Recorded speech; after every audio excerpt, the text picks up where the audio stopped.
strongly looking into, a facility like that. Okay, now I understand that you said you were looking for a job. Are you looking for a part-time job or a full-time job just to bring in, when I say part-time, just to bring in some financial assistance versus, Yes. depending straight on welfare? No, no, no, no. Welfare is not my long-term goal, not at all. I'm looking for a part-time job. I mean, if I can find a full-time job, I'll take that too. But right now, something is better than nothing. Okay. I don't want. For right now, I don't really want to work full time until I get everything stable as far as the kids. And once they get Okay. stable, Brian. Okay. Uh do you feel like um do you feel like when you were pregnant that there were times when you learned that he had cerebral palsy, do you feel like there were times where you wanted to give him up for adoption because it was too much for you to handle? Yeah, yeah, that did cross my mind. What what caused you I'm from not working, and what I caused you don't from know. not actually giving him up?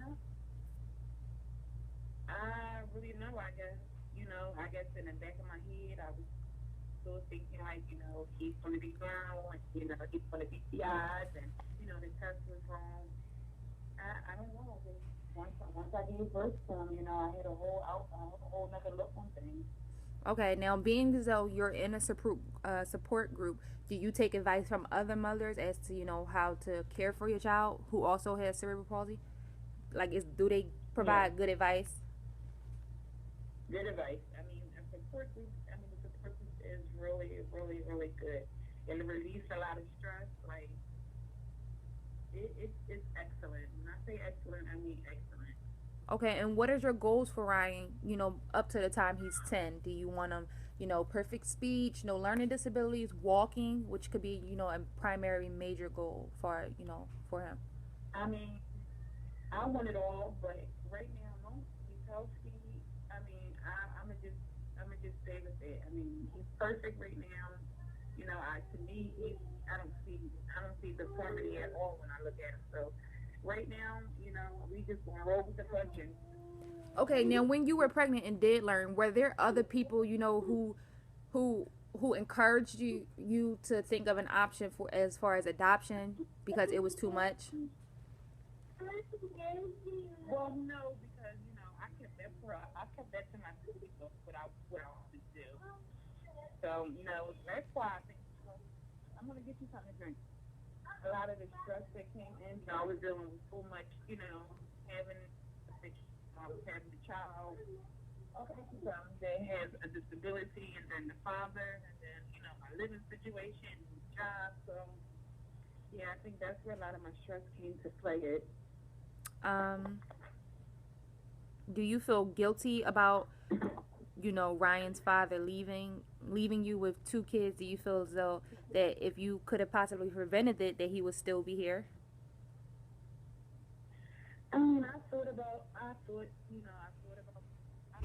all that, but if he wanted to leave and he left, that's fine. I mean, it's hard out here, doing this by myself, but hey, it's gonna get better.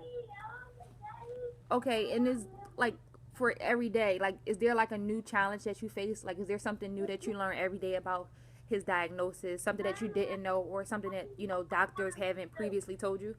So it's like do you notice something new every day about his disability? Well, since I have a lot of free time on my hands, a lot of times, I'll Google different things, and I'll say, "Oh, he did that today. Oh, okay, so maybe he will." So, each day, like you said, it is me learning something, or it may be a day I'm just looking and I'm sad and I'm saying like, "Oh, I'm sorry, I put him in a predicament. He won't be normal," and then he'll just smile and just give me a kiss, and it just eases everything. Okay, and aside from him going to therapy and the therapy, therapist coming out, when he's not in therapy, do you try to exercise, the motion in his legs? Do you try techniques on your own?